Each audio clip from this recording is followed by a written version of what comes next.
அனைவருக்கும் வணக்கம். இதற்கு முன்னாடி சிம்ம லக்னத்தின் சுபர் மற்றும் அசுபர் யாரும் நம்ம தெரிஞ்சுக்கிட்டோம். இன்று கன்னி லக்னத்தினுடைய சுபரும் மற்றும் அசுபரும் யாரும் நம்ம தெரிஞ்சுப்போம். அதுக்கு முன்னாடி சேனலை சப்ஸ்கிரைப் பண்ணாதவங்க சப்ஸ்கிரைப் பண்ணிவிடுங்க. கன்னி லக்னம் நம்ம எடுத்துக்கிட்டோம் அப்படின்னா காலபுருஷ தத்துவத்தின்படி இது இரண்டாவது உபயராசியாக அமையுது. இந்த கன்னி லக்னத்தினுடைய சுபர் யாருன்னு நம்ம ஃபஸ்ட்டு தெரிஞ்சுப்போம். அதற்கு கன்னி லக்னத்திற்கு 5ஆம் வீடு யார் அப்படின்னு பார்த்திங்கன்னா மகர ராசியாக வருது. இந்த மகர ராசியினுடைய அதிபதி பார்த்திங்கன்னா சனி பகவான். அடுத்தது 9வது வீட்டு அதிபதி அப்படின்னு பார்த்திங்கன்னா ரிஷப ராசி வருது. இந்த ரிஷப ராசியினுடைய அதிபதி யார் அப்படின்னா சுக்கிர பகவான் வருவார். அப்போது கன்னி லக்னத்திற்கு சனி மற்றும் சுக்கிரன் சுபராக அமைகிறாங்க. இதுக்கு அடுத்தது அசுபர் யாருன்னு நம்ம தெரிஞ்சுப்போம். முதல்ல கன்னி லக்னத்திற்கு 3வது வீடு விருச்சக ராசி. அந்த விருச்சக ராசியினுடைய அதிபதி எடுத்துக்கிட்டிங்க அப்படின்னா செவ்வாய். அதுக்கு அடுத்தது 6ஆம் வீட்டு அதிபதி பார்த்திங்கன்னா கும்பம் எடுத்துக்கிட்டிங்க அப்படின்னா சனி அதிபதியாக வருவார். அதற்பின்பு 11வது வீட்டு அதிபதி எடுத்துக்கிட்டிங்க அப்படின்னா கடகம் பார்த்திங்க அப்படின்னா சந்திரன் அதிபதியாக வருவார்.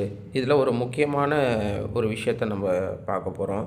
இந்த அசுபர் நீங்கள் எடுத்துக்கிட்டிங்கன்னா செவ்வாய், அதுக்கு அடுத்தது சனி, பின் சந்திரன். இந்த 3 கிரகமும் அசுபர்களாக வருவாங்க. இப்போது இந்த லக்னத்திற்கு 5 மற்றும் 6வது வீட்டு அதிபதியாக சனி பகவானே வரார் அப்படின்னும்போது இவர் முழு சுபராக இவர் கன்னி லக்னத்திற்கு வேலை செய்ய மாட்டார். பின்பு அடுத்தது நம்ம எடுத்துக்கிட்டோம் அப்படின்னா கன்னி லக்னத்திற்கு 2வது வீட்டுக்குரியவரும் அதன் பின்பு 9வது வீட்டுக்குரியவரும் சுக்கிர பகவான் வர்றதுனால கன்னி லக்னத்திற்கு முழு சுபராக பார்த்திங்க அப்படின்னா சுக்கிரன் தான் அமைகிறாரு. சனின்னா ஒரு 50% சுபராகவும் 50% அசுபராகவும் கன்னி லக்னத்துக்கு செயல்படுறதுனால சுக்கிரன் தான் கன்னிக்கு முழு சுபராக செயல்படுறாரு. பின் நம்ம எடுத்துக்கிட்டோம் அப்படின்னா 3வது வீட்டு அதிபதியும் பின்பு 8வது வீட்டின் அதிபதியும் பார்த்திங்கன்னா மேஷம் அமையுது. பின் 11வது வீட்டு அதிபதி சந்திரன் அப்படின்னு பார்க்கும்போது இந்த கன்னி லக்னத்திற்கு பார்த்திங்க அப்படின்னா செவ்வாய் பார்த்திங்கன்னா முழு அசுபராக அமைகிறாரு. அப்போது இந்த உபய லக்னங்களில் பார்க்கும்போது பொதுவாக ராசியை விட்டுருங்க, கன்னி லக்னமாக அமையும் போது பார்த்திங்க அப்படின்னா திருமணத்தில் நிறைய பிரச்சனைகள் இருக்குது.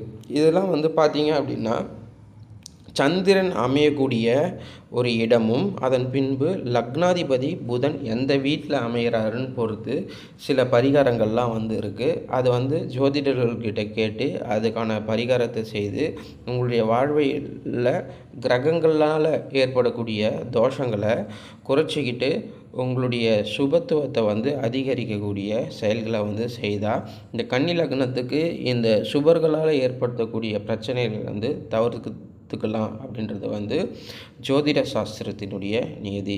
மேலும் பார்த்திங்க அப்படின்னா உங்களுடைய லக்னத்திற்கு மற்ற பாவங்களை பற்றி நம்ம அடுத்து வரக்கூடிய வகுப்பில் தெரிஞ்சுப்போம். நம்ம துலாத் ராசியினுடைய சுபர் அசுபர்னு அடுத்த வகுப்பில் நம்ம என்னென்னு பார்ப்போம். சேனலில் சப்ஸ்கிரைப் பண்ணாதவங்க சப்ஸ்கிரைப் பண்ணுங்கள், லைக் பண்ணுங்கள், ஷேர் பண்ணுங்கள். நன்றி, வணக்கம்.